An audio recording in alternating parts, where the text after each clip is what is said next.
আপনি কি একা থাকতে ভয় পান? মনে করেন একাকিত্ব মানে দুঃখ, কষ্ট আর ব্যর্থতা। কিন্তু যদি বলি পৃথিবীর অনেক সফল মানুষ তাদের জীবনে সবচেয়ে বড় পরিবর্তন এনেছে একাকী সময়ের মাধ্যমেই। আজ জানবেন একাকিত্ব কেন সবসময় খারাপ নয়। Subscribe to my channel.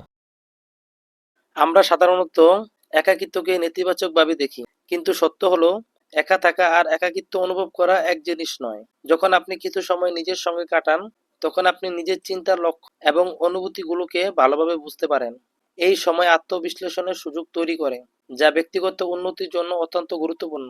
একাকী সময় আমাদের মনকে শান্ত করে, অপ্রয়োজনীয় শব্দ ও বিভ্রান্তি থেকে দূরে রাখে। এতে মনোযোগ বৃদ্ধি পায়, সৃজনশীলতা জাগ্রত হয় এবং নতুন ধারণা জন্ম নেয়।